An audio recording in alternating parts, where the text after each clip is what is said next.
All right, so this is part 3 of our VQ forged internal build. So we've already got the O-rings done, and I want to talk about a few things to point out so that you don't make any mistakes. Let's look at our O-ring job. So I want you guys to see my O-ring split is here. That's what yours should look like. Now when that goes under compression, it'll basically be, joined together at that point. But that's what your O-ring job should look like up close. Okay, so talking about some other things. Obviously, before you put in your put your cylinder heads on, you want to make sure that your deck is nice and clean, acetone only, top dead center. Very light lubrication on the cylinder liners with a little bit of motor oil, and that's just because we're going to do 1 or 2 full rotations after the engine is timed. Now you can see that I paint penned my dowel indicators. I also have paint penned the cylinder head as well. Okay, and so what that's for is that whenever I'm crouched down and I'm putting this thing on, I want to be able to plainly see exactly where my dowel pin locations are so that I can slide this thing down on perfectly. So one thing that I see a lot lately, and I don't know why everyone does it, is you'll see them put the head studs in and then they'll put the head on. That's the craziest fucking thing I've ever seen in my life. Like, I don't understand it. There's multiple reasons as to why you would never want to do that.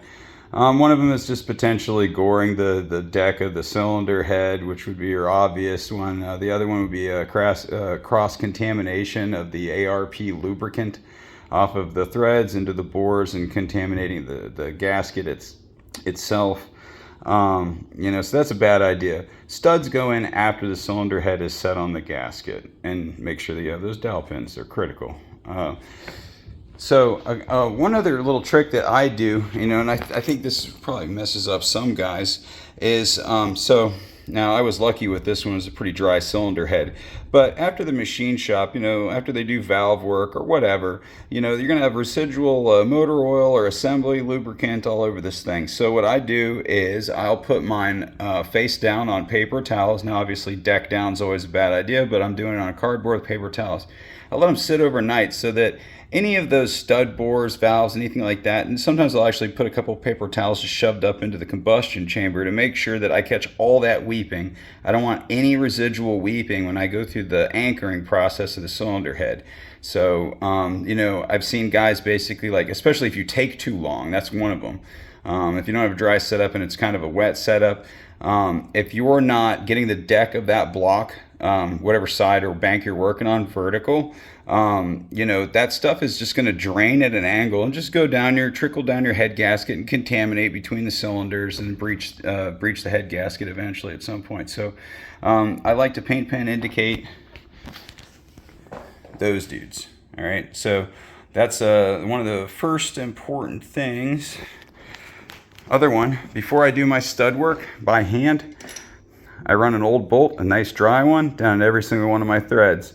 And this is also going to be critical for whenever we go to put the studs in. The studs have to sit in there just a certain specific way, a certain amount of tension on the threads. Head gasket selection. So now for one of these O-ring block, I could definitely, use one of those. I've used those. I've held 800 plus with them.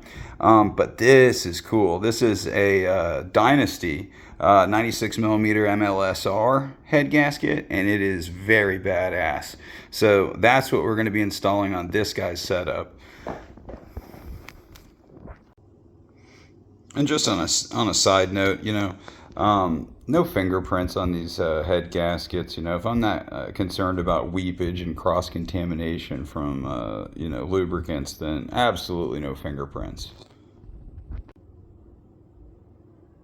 All right, it's a little bit of a weird angle, but I put it at this angle just so that you guys can see how I'm pinning the cylinder head for accuracy.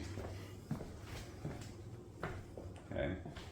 So I'm getting down in a weird crouch position where I can actually see the deck, can see my paint indications, and then I just drop it off. Okay, so What you also need to have, which I have handy over here, it's a rubber hammer.